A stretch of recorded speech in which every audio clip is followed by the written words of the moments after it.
لێرە کۆبوونەتەوانە بۆ نمایشکردنی زیاتر لە 100 تابلۆی هونەرمەندانی عێراقی و کوردی. ئەم پێشەنگایە بڵێن بۆەوە گەڕێتەوە کە بتوانین لە نێوان عێراق و کوردستانە پەیوەندیەکی هونەری دروست بکەین. ئەو پەیوەندی کە ئەگەر هەیە لە ڕێی سیاسەتەوە دوورکەوتنەوەیەک دروست ببێت کاکرێ لە ڕێی هونەرەوە نزیک بوونەوەیەک دروست بکرێت. جێ خۆشحاڵیە بە ڕێبەرایەتی گشتی ڕۆشنبیری هونەر ئەوە بە ساڵی دووەمە ئەم پێشەنگایە لە ئەستۆ گرێت ئەمساڵ بە ڕێبەرایەتی گشتی ڕۆشنبیری هونەر و ناوەندی حەوڕەنگە بە جێبەجێکردن و ئەرکی پێشەنگاکە هەستاون. کارەکان چونکە لە شار و با بڵێن سروشتی جیاوازە بەرهەم هاتووە دیارە هونەرمەندەکان هەرێکە و بابەتی خۆی هەیە. بابەتێک نییە کە هەموو هونەرمەندان کاریان لەسەر کردوێ خود ئەندازێکی دیاریکراو نییە. لەبەرەوە ئازادیەکە بینی لە ناو کۆی تابلۆکانە هەم وەکو بابەت هەم وەکو ستایلی کارکردن. ئێمەسا دوو پرۆژەمان لەگەڵ ئەمانە بنیاد ناوەکە یەکیان بتوانین پێشەنگایەکی تایبەتی شێوەکارانی سلێمانی ببینە ناو پەرلەمانی عێراقەوە وەکو پێشەنگایەکی تایبەت و هەوڵەدەن بۆ ئەوەی کە بڵێن لە ناو پەرلەمانی عێراقا کە زۆر گرنگە تابلۆی شێوەکارانی کوردیشی تابێت. یەکیشی کەشیان با بڵێن لە پرۆژەکانەوەیە کە بتوانین پێشەنگایەکی فراوان بە شێوەی ئەوەی ئەمان کاتۆتە سلێمانی ئەم پێشەنگایەک بەرینە شاری بەغا. پێشەنگاکە یەک ڕۆژە تەنها ئەمڕۆیە لە ناو پێشەنگاکە کۆمەڵی خەڵات دابەشەکرێت.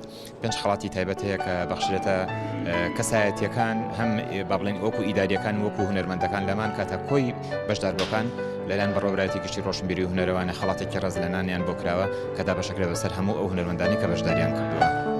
للسنة الثانية على التوالي تم إقامة الملتقى الثقافي في مدينة السليمانية. هذا الملتقى ضم أكثر من 70 فنان، وأيضا هذا الملتقى فيه أكثر من 100 لوحة لمجموعة من الفنانين من جميع المحافظات.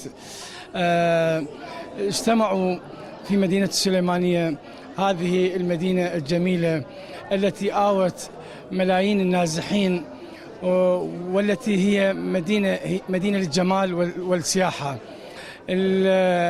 الملتقى تحت عنوان السليمانية مدينة الثقافة والسلام. جاءوا ليجسدوا بلوحاتهم الجميلة الواقع الحضاري الجميل بعيدا عن الغلو وبعيدا عن التطرف وبعيدا عن كل مظاهر الفساد والمشاكل اللي تحدث في البلد. الهدف من اللقاءات اللي تصير من خلال الملتقيات الثقافية هو التواصل الثقافي والفني ما بين محافظات الجنوب والفرات الأوسط وبين المحافظات الشمالية لنعكس صورة طيبة عن الواقع الحضاري والثقافي لدى محافظات في إقليم كردستان.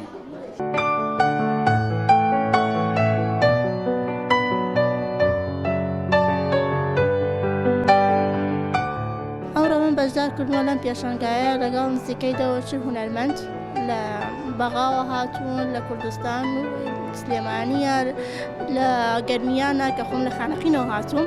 بەشداریم کردووە بە 2 تابلۆ لە سریاریە و یەکێکیان سریاری و کۆلاژەکە 2 قوتابخانە بەیەکەوە مەزش کردووە. خۆی زۆر گرنگە پێشەنگای هاوبەش بکرێت لەگەڵ نەتەوەکانی تر و چونکە هەر نەتەوەیەک شێوازی خۆی هەیە لە هونەرەوە. چی بڵێ لەلایەنی هونەرمەندانی کوردستان و شێوازێکیان هەیە لە هونەریەوە لە ڕەنگ بەکارهێنان و شێوازی بە تەکنیک و ئەمشتانەیە و چ لەلایەنی هونەرمەندان و براکانمان عەرەبەکان سوود زۆر وەدەگەیەنێت. چیەوان سوود لە ئێمە وەرەگرن لە تابلۆکانمان دەبینن لە شێوازی کارکردنمان تۆزێ وەرەگرن ئێمەش هەمان شتەوە تابلۆکانیان دەبینە و هەم لەمان ڕەنگەوە سوود وەردەگرین و هەم لە خۆت لەلایەنی تەکنیکەوە و تەشریح و هەموو شتێکەوە داڕشتنیشەوە. بەشداریم کردووە لەم پێشەنگایە پێشەنگای هەواجز بۆ ڕۆشنبیرن و هونەر لە بەغاوە هاتوونە. لە بەغاوە هاتوونە بۆ سلێمانی وەکو پەیوەندیەک و علاقەیەک لە بینی هونەری سلێمانی لەگەڵ هونەرمەندانی عێراق بە تایبەتی. ئێمەش وەکو هونەرمەندانی کەرکووک چەند هونەرمەندێک بەشداریمان کردووە لەم پێشەنگایە. من بەم تابلۆی پێشەنگای بەشداریم کردووە.